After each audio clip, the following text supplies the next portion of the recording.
Bendiciones a todos, bienvenidos a la unidad número 3, en la que estamos hablando acerca de la carta a los Efesios. Estamos hablando en el capítulo 1, estamos en la segunda parte. Nos quedamos desde el versículo 1 hasta el versículo 14.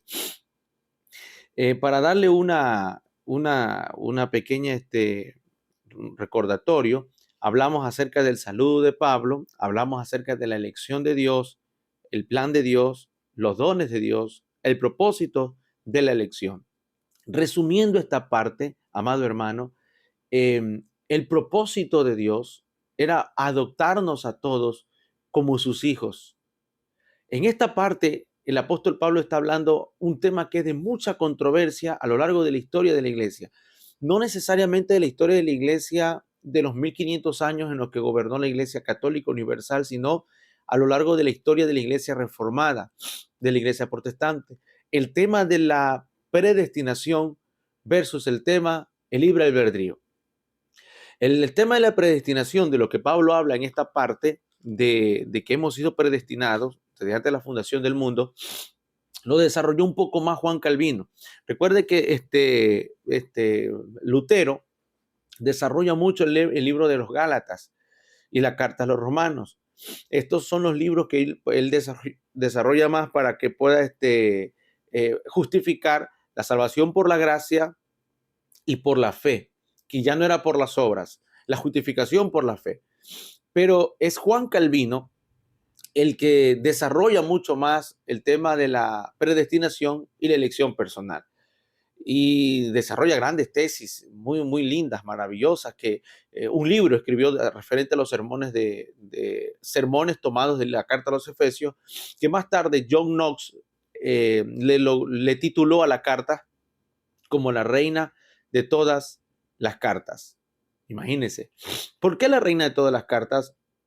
Porque la carta tiene un contenido que es demasiado fuerte, demasiado fuerte. Usted habrá visto en la clase anterior lo que pudimos desarrollar referente a la santidad y a lo que significa la perfección o ser irreprensible. La carta no va dedicada a cualquier persona. La carta va dedicada a los consagrados. La carta va dedicada a los santos y fieles.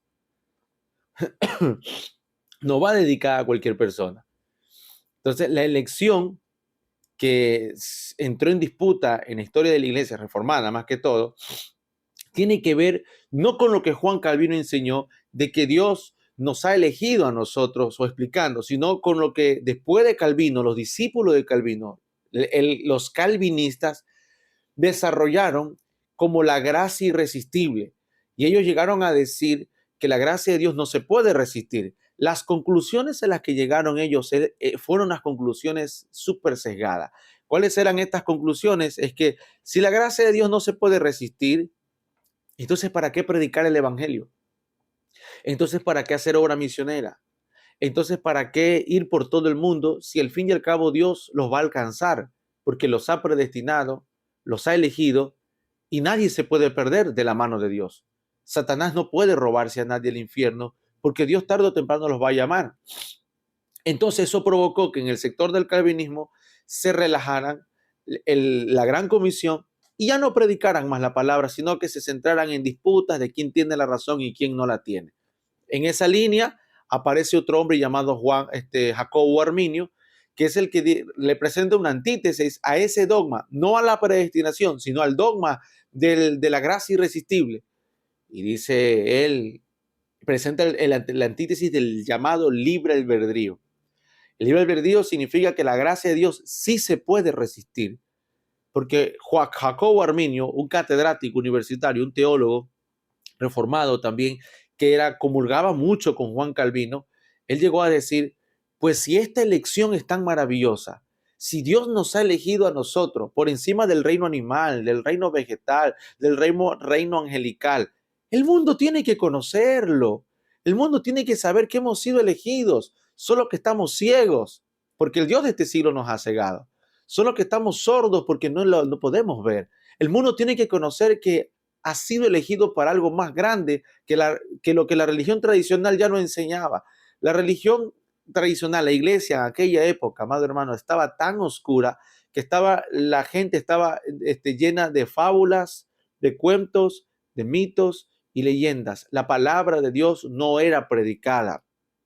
Usted lee la bibliografía de John Wycliffe, usted ve la biografía de John Hus, estos dos personajes que fueron antes de Martín Lutero, antes de la Reforma, eran clérigos. Ya, ellos estaban desesperados. ¿Por qué? Porque la iglesia no tenía conocimiento. Los clérigos no predicaban la palabra, manipulaban a la gente con fábulas, mitos y leyendas, y todo el mundo estaba soyugado con el miedo. Recuerde, era una época que a cualquier opositor le decían que eran brujos, eran herejes y la herejía. Pero imagínense esa dicotomía. La iglesia que en los años 100, 200, 300 era perseguida, después de que se casó con el Estado, empezó a ser la perseguidora. Empezó a perseguir y a perseguir y a perseguir. Entonces, Jacobo Arminio sostiene y dice, si esto es tan grande, si hay riquezas maravillosas, hay que darlo a conocer, hay que comunicarlo. Y empezó una disputa y empezó una cosa en la cual no se ponían de acuerdo, y Jacobo Arminio muere. Dicen que murió antes de tiempo y murió antes de llegar a finiquitar todos estos temas de la doctrina, pero fueron sus discípulos los que avanzaron un poco más para demostrar que la gracia de Dios sí era resistible. ¿En qué sentido? En que la gracia de Dios es irresistible. ¿Para qué? Que Dios ha derramado sobre la raza humana la salvación, la capacidad de elección como una especie de oferta. Lo que pasa es que en nuestro lenguaje occidental entendemos como elección a cuál. Allá no tengo yo opción a escoger y elegir. Ya no tengo yo elección a decidir. Si Él eligió, yo no puedo decidir. Ese es nuestro pensamiento occidental. Ese es nuestro pensamiento griego. El pensamiento de que si Dios nos ha elegido, no tenemos capacidad de voto. Pero sabemos que nuestro Dios pone en nuestras manos, la derecha y la izquierda, el bien y el bien y el mal, la vida y la muerte, la bendición y la maldición, la vida eterna y la perdición. Entonces, amado hermano, esto no se pudieron poner de acuerdo. Y surgen todos estos rollos tremendos en los cuales luego se convirtieron en dogmas. Lo cierto, amado hermano, es que cuando un hombre y una mujer de Dios recibe una revelación de Dios y con el tiempo esa persona quiere cuidar esa revelación por medio de la herramienta humana, por medio de las técnicas humanas, termina convirtiéndose en un dogma, sin conocer o desconociendo que nuestro Dios Todopoderoso se ha revelado a sí mismo progresivamente. Él no se revela por completo. Mire, amado hermano, Él empezó a revelarse desde Génesis. Desde Génesis vemos su obra maravillosa hasta Jesús. Lo que Abraham, Isaac y Jacob no pudieron ver, lo vio Moisés. Lo que Moisés no pudo ver, lo vio Josué. Lo que los jueces no pudieron ver, lo vio Samuel y los profetas. Lo que Samuel y los profetas no pudieron ver, lo vieron los discípulos que escuchaban a Jesucristo predicar la palabra. Lo que no vieron los discípulos que escuchaban, lo que no pudieron ver los discípulos que escucharon predicar la palabra de Dios en la boca de propio Jesucristo, lo vieron en el legado, en los hijos de los apóstoles y en la sucesión apostólica en adelante. Queridos, la reforma protestante no es una rebelión ni una división del cristianismo. Somos parte del cristianismo. El cristianismo le salió ramas. Había una sola rama, que era la Iglesia Universal, dicha por San Ignacio. ¿Ya? La iglesia católica no la fundó ¿cómo se llama? Constantino. No, eso lo dicen protestantes que tienen un sesgo. La palabra católica surgió del credo de la iglesia, el credo de los apóstoles. En la Didache se encuentra eso, y quien lo expuso por primera vez fue San Ignacio, un sucesor aparentemente del apóstol Pedro. Entonces, amado hermano, surgen dos ramas. La rama de la iglesia tradicional, que decidió guardarse tradicionalmente en el sentido de que nosotros venimos desde la línea desde Pedro hasta acá. Está bien, tienen su ley y su derecho, pero luego los otros a los que se decidieron por buscarlo a Dios a través de su propia experiencia. Sintieron que eran elegidos por Dios, porque el hombre privatizó, la iglesia privatizó la voluntad de Dios. Y dijeron, la voluntad de Dios tiene que venir por medio del clérigo, por medio de del sacerdocio clerical, por medio de un magistrado que supervisa las doctrinas, que va. Había mucho oscurantismo en la época. Entonces surge la reforma protestante, no como una señal de división, sino como un grito de auxilio. Queremos a Dios, queremos orar libremente, como lo dice Pablo a Timoteo, levantando las manos en todos lados, sin ira y sin contienda, sin divisiones, sin nada. Queremos orar, queremos invocar el nombre de Dios. Queremos que Dios se manifieste a través de la lectura de la palabra. Y eso es lo que comenzó la reforma protestante. A orar, a leer la palabra y a predicar la palabra. Eso se le llama la sola escritura. Ya no reposar en la autoridad de una institución, sino de lo que el contenido de las Sagradas Escrituras dicen. Entonces, lo cierto es que el dogma nos aleja de Dios. Pero el pensamiento de Calvino, ¿cuál era? Que el mundo debe de conocer que existe una elección, y esa elección es que Dios nos ha llamado a ser santos y a ser salvos. Lo entendió en el apóstol Pablo. El mismo Jacobo Arminio lee el mismo texto bíblico y dice, sí, pero el mundo también debe de conocer y abrirse la campaña misionera. Luego vemos en la historia, en el siglo XVIII, a dos grandes hombres de Dios, John Whitefield y a John Wesley. John Whitefield, un calvinista acérrimo, predicando el evangelio, y John Wesley, un arminiano, un influenciado por el arminianismo. Y los dos fueron parte del llamado Gran Despertar. Dios no está dividido. Nosotros los hombres nos dividimos. Dios usa las formas en las cuales nosotros traspasamos y comunicamos el evangelio. Entonces, amado hermano, vamos a ver ahora, la clase de hoy tiene que ver con algo que también ha sido objeto de mucha controversia, y quien ha desarrollado más este punto en el cual Pablo empieza a orar, ha sido objeto de críticas, objeto de ser llamados apóstatas, herejes, divisionistas, como es en el caso de estos patrones de pensamiento. Vamos al versículo 15. Al versículo 15 dice: desde que me enteré de su profunda fe en el Señor Jesús y del amor que tienen por el pueblo de Dios en todas partes, este versículo da a notar un punto. Permítame hacer una pausa. Que la carta va dirigida a un pueblo, a una región, a una iglesia, la cual Pablo no conocía. Esta iglesia no es la que Pablo estuvo 3 años. Esta iglesia no es la que estuvo Pablo fundando ancianos y un presbiterio. No. Dice, desde que me enteré de su profunda fe en el Señor Jesucristo. Dice, Pablo se enteró que hubo un pueblo, a saber, Pablo hizo mucho trabajo en la ciudad de Éfeso, tiró abajo potestades, principados, quemaron libros de hechicería. Dicen que los libros que se quemaron ahí fueron libros tan antiguos que eran hasta de la época de Moisés, libros de brujería antigua. ¿Cómo no iba a estar enojado el enemigo en este sentido? Entonces vemos aquí un punto de vista histórico. A esto me refiero yo con el que leer cada parte de la Biblia hay que verlo desde un punto de vista devocional, desde un punto de vista de escudriñar y también desde un punto de vista científico. Históricamente se ve aquí que él no conocía a esta gente.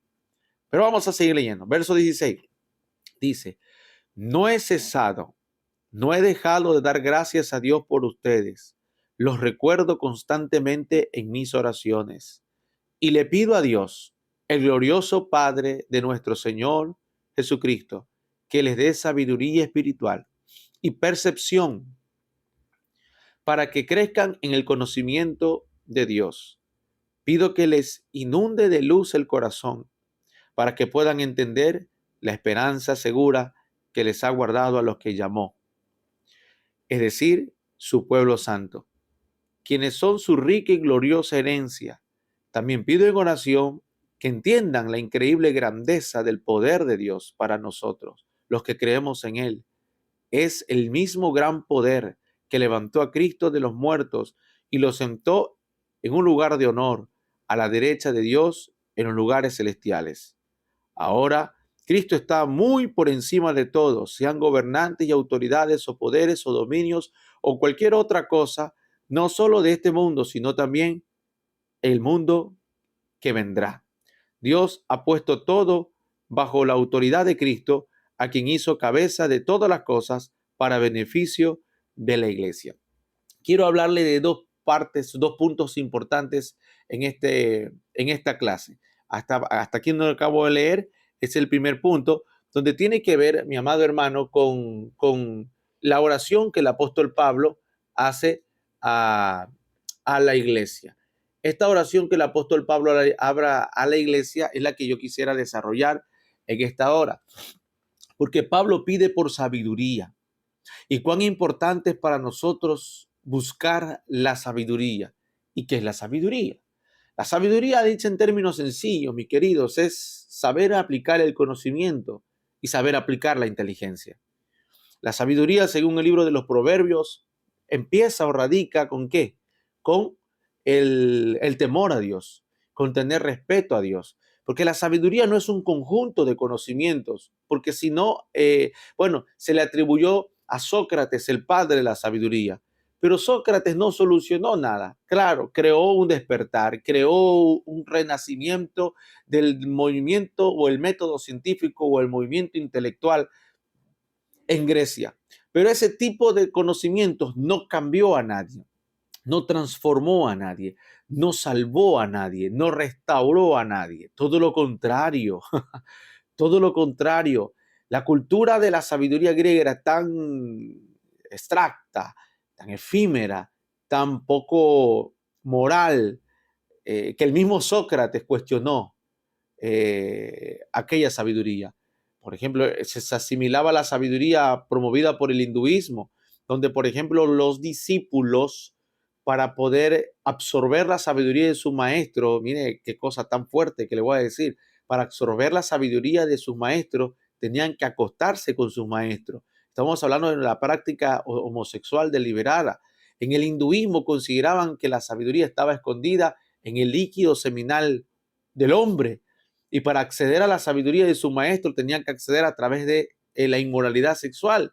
Pero cuando vamos a las raíces de la Biblia, en el libro de los Proverbios dice que la sabiduría no inicia de ese punto, sino del temor de Dios. No en la acumulación de conocimiento, sino en el temor de Dios. El concepto moral de Dios para comenzar con la sabiduría no inicia desde un contacto físico como un maestro como tal, sino desde un contacto de reverencia y de honra con aquel que es proveedor de la sabiduría, que en este caso es Dios. Y luego la sabiduría da sus frutos, porque tiene 7 columnas, dice el libro de los Proverbios. Es decir, alguien que dice yo tengo sabiduría, pero no tiene frutos, es cuestionable su argumento, es cuestionable su forma de pensar. La sabiduría tiene que dar sus frutos, y sus frutos van inclinados hacia la coherencia, sus frutos van inclinados hacia la prudencia, sus frutos van inclinados hacia la justicia, sus frutos van inclinados hacia la bondad. La sabiduría que es egoísta no puede ser sabiduría. ¿Cómo lo plasma el apóstol Santiago? Que la sabiduría que es de este mundo, que es terrenal, que es animal, diabólica, ¿en qué está basada? En celos, en contiendas, en divisiones, en pleitos. Pero la sabiduría que viene del cielo, que es de Dios, ¿en qué está basada o en qué se manifiesta? En la amabilidad, en la pureza, en lo pacífico que puede llegar a ser. Pablo está orando por sabiduría para que la iglesia acceda al conocimiento de las cosas profundas de Dios. Pide que la iglesia sea conducida a cosas mayores, a profundidades mayores del conocimiento de las verdades eternas. ¿Y por qué es necesaria la sabiduría? Porque al conocimiento hay que añadirle dominio propio. Porque hay muchas personas que tienen conocimiento, pero se envanecen rápidamente, caen en la arrogancia, caen en esa jactancia de buscar la pelea por tener la razón, cuando Dios no nos manda a tener la razón, nos manda a buscar la verdad, nos manda a encontrar la verdad. Y si hay que pagar por conseguir esa verdad, hay que hacerla, porque Proverbio dice, compra la verdad, pero no la vendas. Compra la verdad, pero no la vendas. Hacer el esfuerzo posible por buscar la sabiduría, por adquirirla, bajo los medios que sean necesarios, pero no venderla. Pero atención, cuando me refiero bajo los medios que sean necesarios, no es al estilo hinduista, no es al estilo griego de aquella época. Sócrates se resistió a eso. Sócrates dijo, no, esto de la impureza sexual es una bajeza del ser humano. Y a partir de ahí empezó a a eliminarse esta práctica inmoral. Pablo dice que la sabiduría proviene de Dios y él ora para que a través de la oración venga a nosotros el entendimiento. Hermanos, la Biblia le pertenece a Dios, no a la iglesia. El contenido de la Biblia, bueno, la Biblia le pertenece a la iglesia, porque ese libro lo canonizó la iglesia, pero el contenido de la Sagrada Escritura le pertenece a Dios. Y Dios decide a quién se lo revela y a quién le cierra la revelación. Y antes de leer un texto, al menos un texto, usted debe de pedirle a Dios, dame sabiduría para leer, para entender, para profundizar mejor este texto.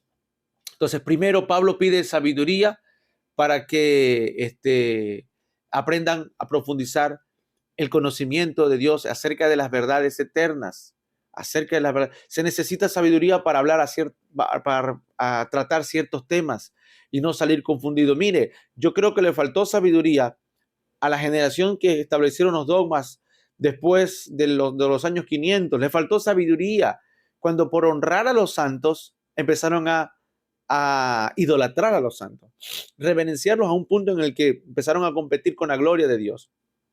Le faltó sabiduría a la Reforma Protestante, cuando los calvinistas y los arminianos empezaron a pelearse por la predestinación y el libre albedrío en vez de ponerse de acuerdo.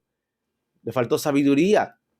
Hoy le falta sabiduría, por ejemplo, después del movimiento pentecostal, nos faltó sabiduría porque nos dejamos legalizar, nos dejamos caer con un espíritu religioso terrible, nos dejamos amedrentar con el fundamentalismo. Era muy bueno el fundamentalismo cuando apareció Primera Guerra Mundial, Segunda Guerra Mundial, pero luego de la Segunda Guerra Mundial, el fatalismo que le llegó a la iglesia fue tremendo, al punto en el que la iglesia espera con miedo el retorno de nuestro Señor Jesucristo y no con esperanza. No con esperanza. Porque no es lo mismo esperar al Señor con miedo. El miedo no produce fruto. A esperarlo con fe. La fe produce fruto. El que de verdad está esperando en el Señor Jesucristo está como Nehemías, una mano haciendo la obra en la tierra y la otra mano mirando al cielo. ¿En qué momento se va con el Señor? Está trabajando porque no sabemos el día y la hora, no sabemos si esto va a venir hoy o en 10 años o en 20 años o en 100 años o en 500 años, no lo sabemos. No sabemos si Cristo va a venir no por nosotros, sino por nuestras descendencias y nuestras generaciones. ¿Cómo saberlo? No lo sabemos. Pero no sea que hay algo que sí sabemos, es que tarde o temprano, como dice la canción, pronto llegará el día dice el día de mi suerte, pero yo le digo el día de mi muerte. Lo que sí es cierto y seguro es que todos nos vamos a morir. En algún momento nos vamos a morir. Y cuando nuestra alma salga de este cuerpo incorruptible, nos van a pedir cuenta de lo que debimos haber hecho y no lo hicimos. Esto es importante, porque en el tema de la sabiduría hay asignaciones que Dios otorga a unos que no otorga a otros. Unos son llamados para estar haciendo unas cosas y otros para hacer otras cosas. Y el problema es cuando queremos tenerlo todo en un todo unificado. Y si no hacemos todos la misma cosa, entonces el otro está haciéndolo mal y yo estoy haciéndolo bien, desconociendo que quizás en la sabiduría de Dios el otro sí está haciendo lo que tiene que hacer y yo debería de estar haciendo lo que tengo que hacer. Cuando Jesús llama a Pedro y le dice, Pedro, ven, quiero hablar contigo. Atrasito de Jesús le estaba siguiendo Juan. Y mientras Jesús le estaba hablando a Pedro, Pedro estaba pendiente de Juan y le decía, Señor, porque este me está siguiendo. Y Jesús se molesta y les dice, si quiero que él quede hasta el final de los tiempos, ¿qué contigo? Tú tienes que hacer es seguirme. Es decir, yo tengo un plan con él y yo tengo un plan contigo. Preocúpate de escucharme a mí lo que yo tengo contigo y déjate de estar viendo lo que hace el resto. Ese es el gran problema en lo que caemos los líderes y los ministros de la palabra de Dios, que en vez de enfocarnos en enseñar la palabra y soltar la palabra, andamos pendientes de lo que hace y lo que no hace las ovejas de la iglesia. No son nuestras ovejas, son del Señor. Nuestro trabajo no es cuidarla para nosotros, nuestro trabajo es enseñar la palabra y que sea el Espíritu el que los pastoree. El Espíritu tiene que cuidarlos. Levantamos un lugar, creamos una atmósfera para que la palabra sea expuesta, porque al fin y al cabo, ¿cómo va a venir la sabiduría? ¿Cómo va a abrirse nuestros ojos a través de para recibir la lección si es que no nos exponemos a la locura de la predicación? Pues exponga a la locura de la predicación. No exponga su deseo personal. Suelte la palabra. Ustedes se están preparando acá para que suelten la palabra. La palabra, dijo Charles Spurgeon, es como un león, no necesita ser defendida. Hay que soltarla y va a ser la obra. Va a ser la obra. Necesitamos sabiduría para saber soltar la palabra, sabiduría para recibir la palabra, sabiduría para hacer fluir y fructificar la palabra. Segundo, bueno, en esta parte de pedir sabiduría, permítame decirle, mire, es necesario aprender a pensar. ¿Cuál es el objetivo de este curso? Que usted aprenda a pensar. Si usted termina este curso y no aprendió a pensar, a desarrollar un criterio, decir, un momento, ya no voy a repetir lo mismo que dice mi pastor, porque si usted se va de aquí del curso repitiendo lo mismo que yo le enseño, yo fracasé como maestro. Porque mi función como maestro es enseñar, ilustrar, inspirar, motivar, guiar, orientar, dirigir, direccionar, desarrollar, potencializarlo a usted. No para que se parezca a mí, sino para que encuentres tu esencia de lo que Cristo ha puesto en ti. No te tienes que parecer a mí, te tienes que parecer a Jesucristo. No tenemos que parecernos a nuestros pastores. La Biblia no nos manda a imitarlos a ellos, sino a la fe que tienen ellos. Imita mi fe, sí. Imita mi forma de acercarme a Dios, pero tú tienes que desarrollar tu propia esencia, lo que tú eres. Entonces es necesario empezar a desarrollar el pensamiento. Necesitamos gente que sepa pensar en la iglesia. Ya no podemos seguir esa misma secuencia de yo tengo una religión y hago lo que me enseñan, pienso según lo que me enseñan, y hago porque muchos son así y hago porque todos lo hacen. ¿Y por qué oras? Porque todos lo hacen. ¿Y por qué ayunas? Porque todos lo hacen. No, tienes que tener un descubrimiento espiritual. Tienes que provocar un descubrimiento espiritual, porque Dios te invita a que desarrolles tu pensamiento. Desarrolla un pensamiento crítico. Desarrolla, el pensamiento, un pensamiento personal de tu cristianismo, de tu idea del Señor, referente al Señor. Mire que Platón solía decir, muchos años antes de Cristo, solía decir que una vida sin examen de conciencia no vale la pena vivirla. Tenemos que aprender a hacer un examen de conciencia. Una religión que no se ha examinado personalmente y a conciencia no es una religión que se valga la pena tener. La Biblia dice que la religión pura y sin mácula tiene ciertas acciones que tienen que ver con nuestra conciencia. La ayuda social, humanitaria y filantrópica hacia el prójimo. Si nuestra religión evangélica solo nos beneficia a nosotros y nos da paz a nosotros y solo gira en torno de nosotros, hay un problema ahí. Hay un problema. Entonces, ¿para qué es necesario sabiduría? Para ponernos a pensar, decir, tengo que hacer cambios. No le estoy dando una apología a que se rebele contra su iglesia y su religión. No, le estoy diciendo para que usted haga los cambios.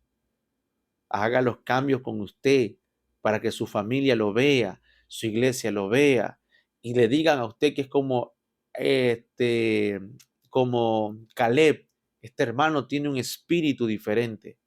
O te digan como Daniel, este hermano tiene un espíritu superior, tiene el espíritu de los dioses santos, es más sabio que el resto. Marca la diferencia desarrollando el pensamiento crítico.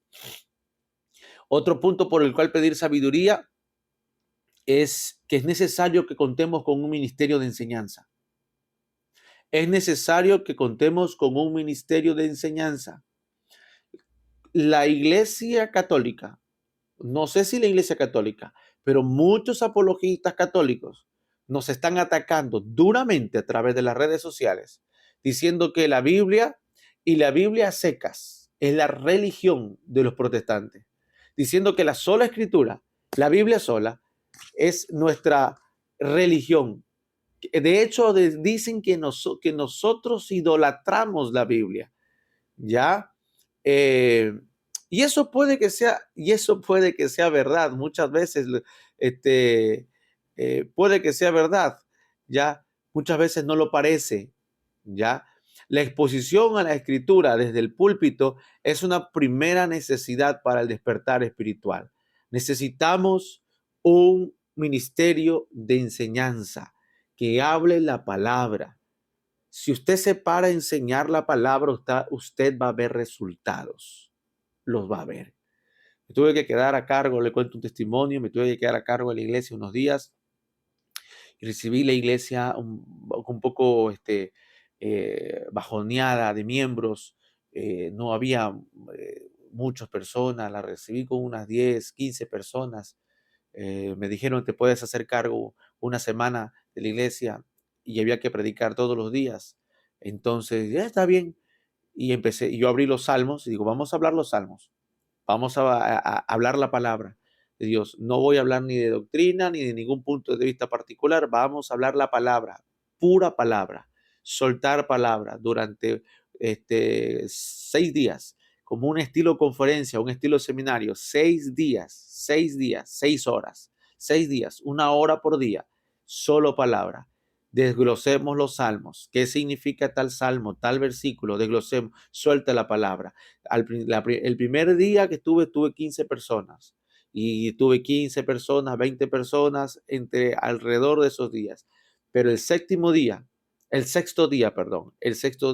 tuve como 150 personas en el templo. ¿Cómo llegaron? Llegaron. La palabra va a hacer su trabajo. La siguiente semana, cuando me tocó entregar la iglesia al pastor que llegaba, la siguiente semana me entregaron a mí una iglesia con cierta cantidad de números y yo entrego una iglesia llena. Jóvenes, adolescentes, adultos con hambre por la palabra. La gente tiene hambre de la palabra, no tiene hambre de las historias de los hombres, tiene hambre de la palabra. La palabra es irresistible. Usted suelta la palabra. La gente dice, hay algunos que justifican su falta de conocimiento y de sabiduría en el sentido de, la gente no quiere escuchar la palabra, hermano. La gente no quiere. ¿Cómo que no si la palabra es como un fuego? ¿Cómo que no si la palabra es como un fuego y quema? ¿Cómo que no si la palabra es como un martillo y rompe? ¿Cómo que no si la palabra es como un río y se lleva todo lo que tiene que llevarse? ¿Cómo que no si la palabra es como una red y captura? No, no seamos de aquellos que no saben usar la palabra. No seamos de aquellos que no tienen palabra. Tienen historias humanas. Tienen un texto investigado en internet. Tienen ahí un argumento X. Pero la palabra no vuelve vacía. La palabra prospera para la cual Dios la envía. La palabra sigue siendo poderosa. Suelte la palabra. Necesitamos sabiduría. ¿En qué sentido? Necesitamos contar con un ministerio de enseñanza para que despierte. Hay un despertar espiritual. Tercero, la sabiduría la necesitamos. Es necesario que tengamos un sentido autoajustable de proporción, un sentido autoajustable de proporción. Ya, mire que este es uno de los hechos extraños de la vida de la iglesia, en la que a veces los comités eclesiásticos, como las juntas o los presbiterios o las asambleas, qué sé yo, a veces se dedican tantas horas a debatir cosas políticas, administraciones, ¿ah? En vez de dedicarle a cosas espirituales. Si usted hace un ayuno, por ejemplo, y le dedica 6 horas al ayuno, Dios te resuelve el problema político de la iglesia en cuestiones de minutos. Porque cuando le dedicamos horas a las cosas espirituales, Dios resuelve en minutos las cosas terrenales. Ese sigue siendo el patrón que ocurrió en la iglesia primitiva. Oraron y Dios dio diáconos. Oraron y Dios proveyó de recursos para las finanzas de la iglesia. Oraron. Volvamos a la oración. Volvamos al ayuno. Volvamos a las vigilias de oración. Hermano, es que la gente no viene. Pues hágalas usted en su casa. Promuévalas, qué sé yo. Necesitamos que la sabiduría, estoy hablando de la sabiduría de Dios, nos enseña a pensar, desarrolle un ministerio de enseñanza, haga un ajuste un sentido autoajustable en el que entre las políticas de la iglesia y la vida espiritual de la iglesia. Lo necesitamos. Mira que Pablo pide a Dios para que la iglesia tenga revelación y conocimiento más plenos de Dios. ¿Ya? Para el cristiano en crecimiento y en el conocimiento de la gracia de Dios es esencial. Tenemos nosotros que buscar, Pablo estaba interesado en que esto se busque, en que exista mayor ámbito de conocimiento, porque a mayor conocimiento, mayor libertad, amado hermano. Jesús dijo, conoceréis la verdad y la verdad os hará libres. La verdad no nos puede hacer libres por sí sola, a menos que la conozcamos. Jesús dijo, yo soy el camino, yo soy la verdad y yo soy la vida. Mire, si Jesús es el camino, hay que caminarlo. Si Jesús es la vida, hay que conocerla. Perdón, hay que vivirla. Si Jesús es la verdad, hay que conocerla. Hay que buscarla. Hay que conocerla. Él no nos mandó a decirle a la gente que Él es el camino. Él nos mandó a caminar en Él. Y que la gente vea nuestro caminar. Vea que en nuestro paso, llevamos el olor de su conocimiento. Así que Pablo pide a Dios para que la iglesia tenga revelación y conocimiento del más pleno de Dios. ¿Ya? La vida cristiana se podría describir como conocer mejor a Dios cada día. Una amistad que no crece en intimidad con el tiempo, vamos a tener, se va a desvanecer con el tiempo. Porque es que aparecen las personas y dicen, estoy apartado, estoy desanimado, estoy bajoneado. Usted está desanimado porque dejó de tener intimidad con Dios, punto. Punto. No, estoy desanimado por esta tribulación. Bueno, ¿oraste al Señor? ¿Buscaste a Dios? ¿Le preguntaste a Dios? Sí, es que me asaltó. Sentí, miren estos cuentos que suelen meterle a uno, ¿no? Es que sentí como un dardo y se me metió aquí en el corazón mientras oraba y de repente me cayó un desánimo fuerte. Bueno, hermano, ya le dijiste a Dios eso, le contaste al Señor, le contaste que te cayó un desánimo, le contaste todo eso que sentiste. No, al último que le contamos es al Señor, porque es imposible que después de contarle a Dios cómo uno se siente, Él no te ayude y te respalde. Cada vez que yo me he sentido de una manera, me he sentido inútil, me he sentido con falta de conocimiento, vengo y le digo, Señor, no me da la cabeza. Señor, no entiendo. Señor, esto, lo otro. Termino la oración y vuelvo a leer lo que estoy estudiando y lo entiendo. Porque Dios otorga sabiduría cuando hay humildad. Cuando reconoces que no lo puedes hacer sin Él, Él te da la facilidad y te da la ayuda. Entonces, Pablo pide a Dios para la iglesia una nueva concienciación de la esperanza cristiana. Concienciación de la esperanza cristiana. Es casi una característica de la edad en la que vivimos. Hoy en día es una edad de desesperación. Y Pablo está diciendo, quiero que tengan pleno conocimiento y sabiduría para que no andemos como la gente del mundo sin esperanza. Sin esperanza. Dice el versículo, y para que crezcan en el conocimiento de Dios, dice, pido que les inunde de luz el corazón para que puedan entender la esperanza segura que Él ha dado a los que llamó. Tanto en la época de Pablo como en nuestra época hay una crisis de esperanza.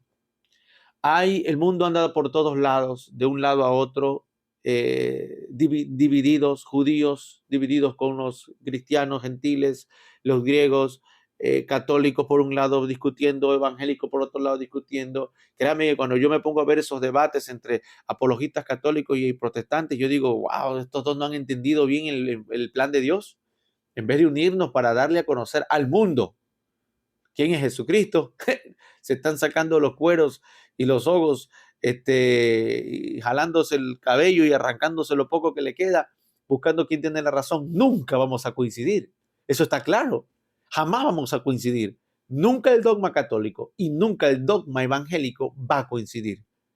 Pero un poquito de espíritu ecuménico. Es decir, unamos fuerzas y compartamos el mundo que nos necesita.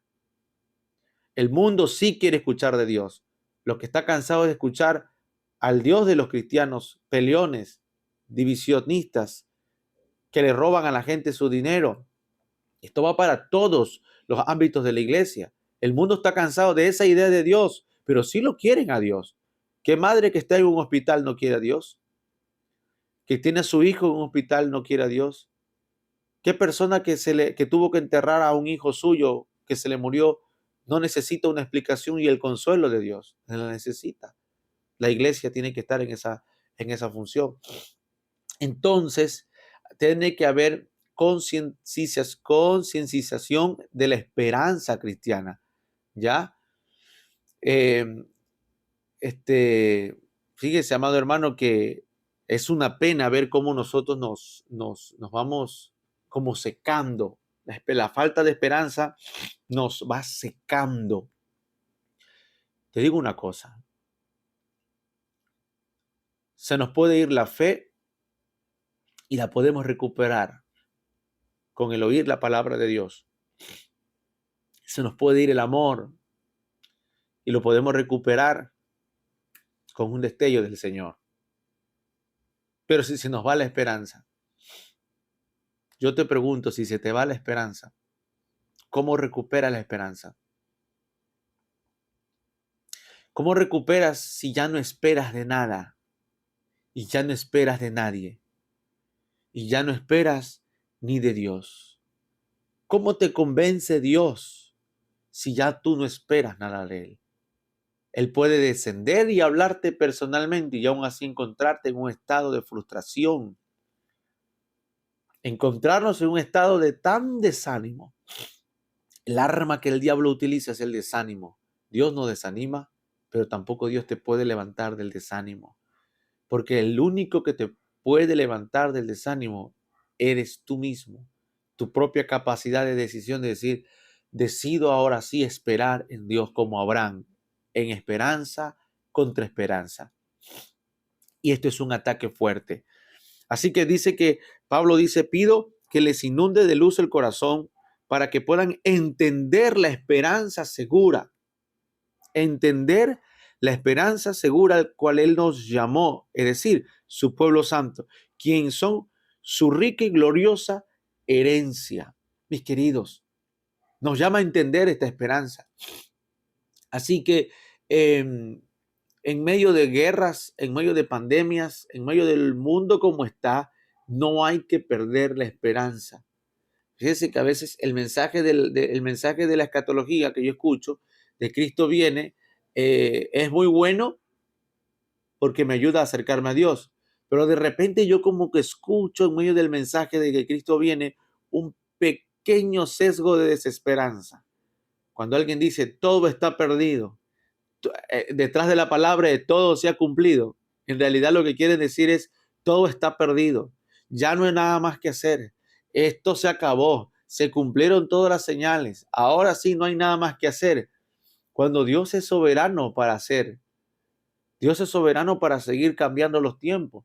Pero cuando alguien dice es que este evangelio del reino ya fue predicado, un momento, todavía siguen naciendo en los hospitales niños nuevos que no han escuchado el evangelio.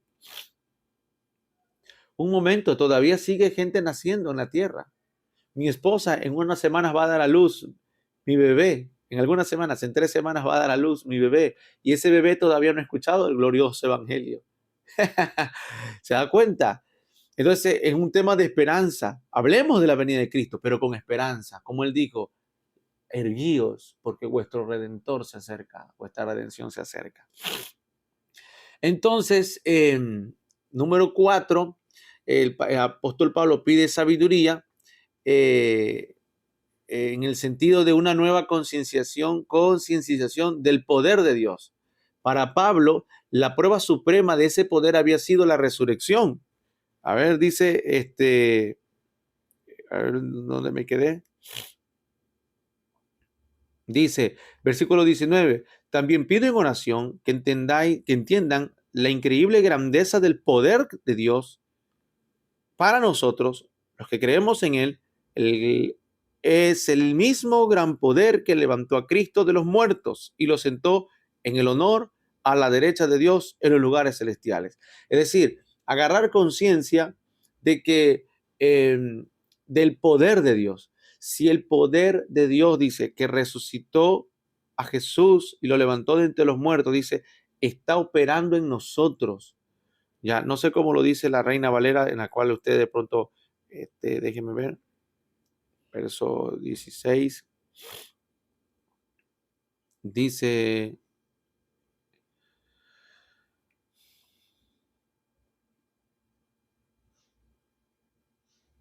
verso 18, alumbrando los ojos de vuestro entendimiento, verso 19, y cuál la superimenente grandeza de su poder para con nosotros los que creemos, según la operación del poder de su fuerza, la cual operó en Cristo, resucitando de los muertos y sentándole a la diestra en los lugares celestes. Pablo está tratando de decir aquí que quiere que nosotros seamos conscientes de la operación de su poder. La operación de Dios, perdón, el poder de Dios es un misterio. Es un misterio y a mí me da mucha pena cuando los pastores, los profetas, los ministros, los que están a cargo de una iglesia, sesgan este tema del poder de Dios en un aspecto milagros, en un aspecto exorcismos o liberaciones, en un aspecto resurrección de muertos, es decir, en un aspecto físico. Pero el poder de Dios, nosotros no vimos a Cristo levantarse entre los muertos. ¿Usted vio a Jesús levantarse entre los muertos? ¿Cómo entonces lo sabe? ¿Cómo entonces lo cree?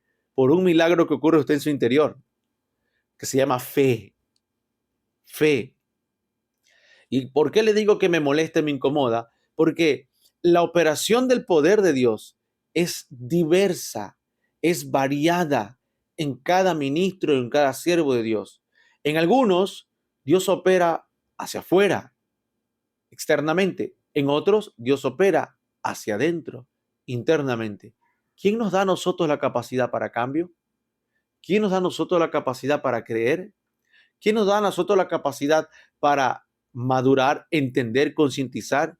Es Dios. El hecho de que usted en esta tarde o noche o el momento que esté viendo este video esté recibiendo sabiduría de Dios a través de la cátedra que está enseñando es un milagro.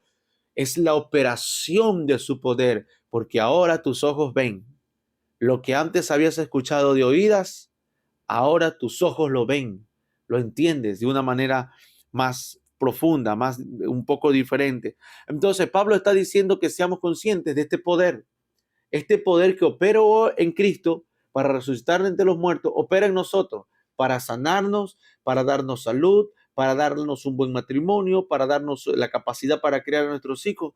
No te sientas mal, no te sientas débil, no te sientas inútil porque algo te falla, todo lo pasamos, algo falla, por ejemplo, en la crianza con nuestros hijos, no te sientas así, vamos aprendiendo.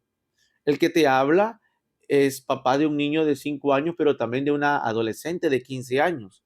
Y yo no sé ser papá de un adolescente, estoy aprendiendo a hacerlo. Y cada día yo le digo, Señor, enséñame a ser papá. Voy aprendiendo y me voy descubriendo a mí mismo. Todavía no estoy en esa etapa en la que, a la fecha de la grabación, todavía no estoy en la etapa en la que mi hija esté todavía interesada en pretendientes o en un tema amoroso. Todavía no estoy. Pero cuando llegue esa etapa me va a tocar también. Me va a tocar también a mí, y me cuesta, hermano, es más apretado que un nudo de corbata, me cuesta también a mí, pero uno va descubriéndose, va siendo consciente de que ese poder de Dios me va haciendo a mí también, operando en mí, dándome acceso, dándome una mejor paternidad, una mejor calidad de esposo, una mejor calidad de profesor, de maestro de la palabra, ¿Cómo opera el poder de Dios? No lo sé, eso es un misterio. Búscalo y descúbrelo en ti mismo y vas a encontrar cómo Dios opera en ti de una forma maravillosa. Siempre que vemos la operación del poder en el pueblo de Israel, por ejemplo, como dice que Dios le dijo, vayan a las casas y díganle que les den sus alhajas, sus utensilios a los egipcios. Y saquearon en una noche a todos los egipcios y los egipcios dieron todo lo que podían. Un tipo de poder. Como hizo el profeta Elías. Convocó a la gente al Monte Carmelo. A veces nosotros convocamos a la gente a oración, ayuno, a seminarios y conferencias y no llega. Y no llega a un templo al cual hemos adecuado con aire acondicionado, con una banda musical, con un piso alfombrado, con una transmisión en vivo excelente, maravillosa, con un sonido extraordinario y sin embargo vemos las sillas vacías. Pero el profeta Elías convocó a la gente arriba, a una montaña, en plena luz del día, en pleno sol, aguantarse todo ese drama que hicieron los profetas de Baal, ahí se aguantaron. Se llama el poder de la convocación. Lo tuvo el profeta Elías. Nosotros no lo tenemos. Esa es una operación del poder. Claro, claro. Todo el mundo ve al profeta Elías desde el punto de vista de, wow, bajó fuego del cielo. Bajó fuego del cielo. Hizo llover y lloró. Pero no veamos la otra parte, la parte interna, subjetiva, en la cual la gente sí. ¿Hasta cuándo claudicaréis en todos pensamientos? Y se dividió el pensamiento. Eso es poderoso, hermano. Hay gente que dice, los evangelistas de fuego son aquellos que gritan, porque en el grito está el fuego. Felipe no sé si era un gritón, pero era un gran evangelista. Pedro no sé si gritó, lo que sí sé es que dio un gran discurso y miles se convirtieron cuando él daba un discurso. En la historia conocemos a evangelistas como Billy Graham, por ejemplo, que eran buenos oradores y estadios se llenaban y venía la gente al altar. No está en el grito, no está en la fonética. Bien por quien lo hace, pero no está. El poder de Dios actúa en misterio. Entonces, finalmente Pablo habla de versículo 20, la cual operó en Cristo resucitando entre los muertos, dice, versículo 21, sentándole a su diestra en los lugares celestiales, sobre todo principado y autoridad y poder y señorío, sobre todo nombre que se nombra, no solo en este siglo, sino también en el venidero. Aquí está hablando el apóstol Pablo de la conquista de Cristo en una esfera que no quiere decir que no, en una esfera que mucha gente no le presta atención. Es decir, esto no es la gran cosa para la gente hoy en día. No es la gran cosa. Pero lo que sí es cierto es que el texto sagrado que está aquí escrito eleva a Cristo por encima de todo lo creado. Eleva a Cristo por encima de todo principado, es decir, todo príncipe terrenal o celestial, toda autoridad terrenal o celestial, poder o capacidades y señorío terrenal o celestial y todo nombre que se nombra, no solo en este siglo, sino en los próximos siglos. Es decir, desde esta época hasta el final de los tiempos. O sea, hasta que Cristo venga. Todo está supeditado al poder de Cristo. De ser conscientes de esto, amado hermano, hermano, que Jesucristo está en control absolutamente de todo. ¿Por qué estar amedrentado por el llamado orden mundial? ¿Por qué estar amedrentado por el fenómeno del niño? Sí hay que tener cuidado, sí hay que tener alternativas, sí hay que prepararse para las desgracias que se pueden ser anticipadas. Por supuesto que sí, pero Jesús sigue sentado en su trono. Él está por encima de todo. Él está por encima de las malas noticias que vemos en la internet. Él está por encima de las noticias de las vacunas, de las agendas de la ideología de género, de las agendas 2030, de los movimientos socialistas, de los movimientos comunistas, de la guerra Rusia-Ucrania, de la guerra China-Estados Unidos, de los conflictos comerciales, de la escasez de alimentos, de todo lo que pueda pasar, de todo. Jesucristo, nuestro Señor, está en control. Él está en control. Él está sentado en su trono sobre todo. Hermanos, es que el anticristo, Él está sobre eso. Sobre todo, señorío. Es que el presidente que nos tocó, Él está sobre el presidente. Él está sobre todo. Dice Isaías que él crea el caos, Él crea la adversidad, pero también crea la bonanza y crea la paz. Así que en el tema de la sabiduría, le hablé de 5 cosas, para recordar 5 cosas. Hablé acerca eh, de que tenemos que tener la capacidad para pensar, que es necesario un ministerio de enseñanza, que tenemos que tener un sentido autoajustable entre la, ¿cómo se llama? La política y la vida espiritual. Tenemos que tener, amado hermano, Pablo está pidiendo que consideremos el poder de Dios. Y 5, que seamos conscientes de que Cristo está sentado en su trono, de la conquista que Él tiene. Y finalmente, para terminar, los 2 últimos versículos, dice, y sometió todas las cosas bajo sus pies, y lo dio por cabeza sobre todas las cosas a su iglesia. ¿Cuál es su iglesia? Verso 23, la cual es su cuerpo. No es una institución, es un cuerpo. ¿Y por qué dice un cuerpo? Porque Pablo quiere unificar las cosas.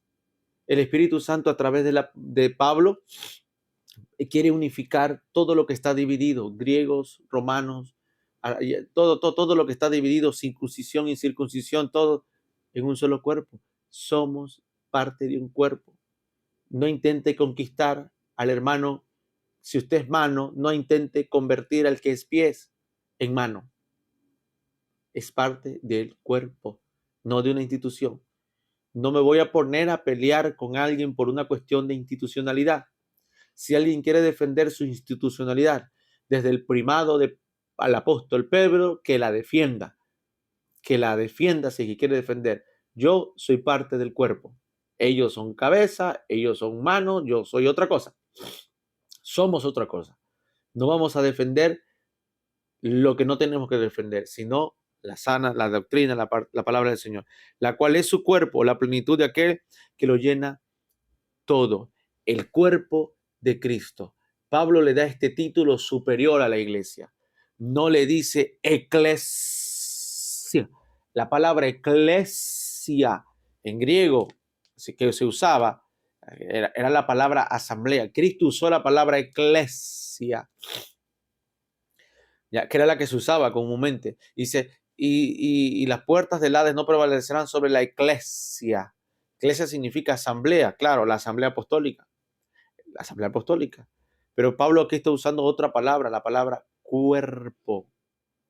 ¿Ya? Dice la iglesia, eclesia, ya no como una asamblea de un grupito de líderes, de un grupito de clérigos, de un grupito de gente de que institucionalizó la voluntad de Dios, no, sino como un cuerpo. El cuerpo místico de Cristo que está en todo el mundo, el cuerpo místico de Cristo que obra en la parte clerical, en la parte secular, en la parte de la enseñanza, en la parte de la paternidad, el cuerpo de Cristo en la parte del conocimiento, el cuerpo de Cristo en la parte de las ciencias, en la parte de la cultura, del arte, el cuerpo de Cristo metido en todas las esferas de la sociedad. Al fin de entender esto, ya el apóstol Pablo escribe que en Cristo Jesús no hay división, no lo hay. Hay caracterización, no hay división, hay diversas formas, hay multiformas, no división. Porque cuando tú ves división, entonces surge la pregunta, ¿quién es el verdadero? ¿Quién tiene la verdad? Y eso es como el huevo y la gallina. ¿Quién fue primero? ¿Quién tiene la verdad?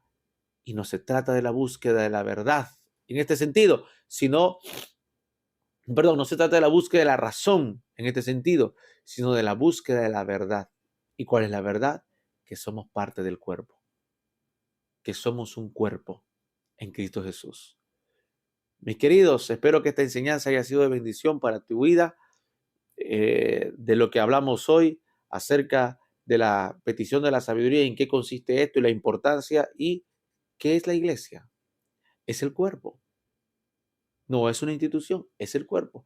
Formamos instituciones para que el cuerpo se reúna, para que el cuerpo se prepare, para que el cuerpo se desarrolle, pero esa institución se queda en la tierra. El cuerpo se va con Cristo. Nos vemos en la siguiente unidad, la unidad número 4.